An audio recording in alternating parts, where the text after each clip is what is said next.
경기도 파주시 운정동의 한 아파트 공사장입니다.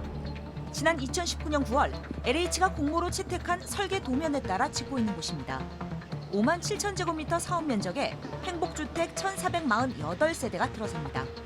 설계 용역비로만 21억 원을 썼습니다. 인근에 있는 또 다른 공사장입니다. 이곳 역시 같은 해 용역비로 15억 원을 들인 설계 도면을 토대로 1,810세대를 짓고 있는 곳입니다. 이 두 곳의 공통점은 당시 차린 지 5년이 된 A건축사무소가 설계했다는 것입니다.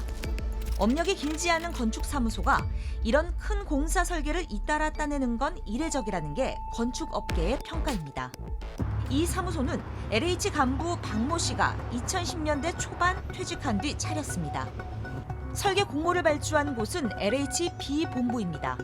당시 본부장은 김모 씨. 그런데 취재 결과 김 씨는 지난해 퇴직한 뒤 A건축사무소 대표로 간 것으로 드러났습니다. 설립자 박모 씨의 자리를 물려받은 것입니다.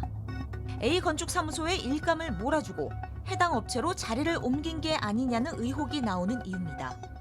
김 대표는 2018년부터 지난해 초까지 LH 임원으로 B본부의 총책임자였습니다. 그런데 이 기간 A건축사무소는 LH로부터 14건, 총 210억 원 규모를 수주했습니다. 특히 이 중 9건은 B본부가 직접 발주한 용역이었습니다. 네, 해당 기간 B본부가 발주한 설계는 총 143건입니다. LH는 91개 건축사무소가 수주했다고 했습니다.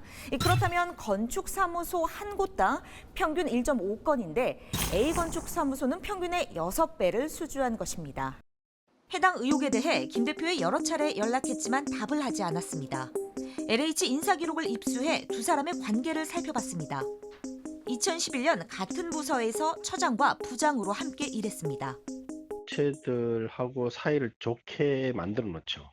퇴직할 때쯤 미리 되면 그때는 이제 타진을 하죠.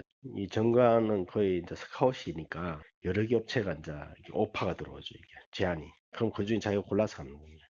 이렇게 A건축사무소는 7년간 LH로부터 588억 원 규모의 설계와 감리 용역을 따냈습니다.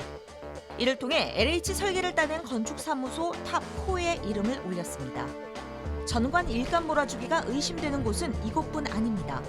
지난해 LH에서 계약을 따낸 상위 20곳 중 11곳이 LH 퇴직자가 대표나 임원으로 일하고 있습니다.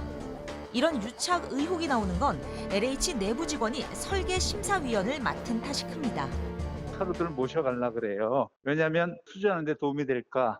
어떤 사람을 영입하냐에 따라서 설계사무소의 수주가 올라가기도 하고 별로 그 역할을 못하기도 해서 내가 이번 어느 회사에 있다. 뭐 그런 작업들을 하면 LH는 8월에서야 뒤늦게 심사위원을 외부 인사로 구성하겠다고 했습니다.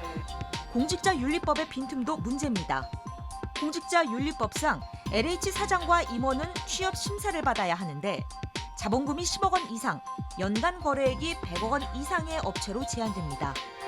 여기에 해당하지 않을 경우엔 별 제재 없이 이직이 가능한 것입니다. 일감을 재직 중에 또 몰아주고 퇴직 후에 자리를 보장받는 일종의 카르텔을 형성한 것으로 자리를 옮길 직장을 예상하고 미리 여러 가지 편의를 도모해주는 그런 걸 사전에 막을 수 있는 안을 검토를 해봐야 되지 않겠나. JTBC 이지은입니다.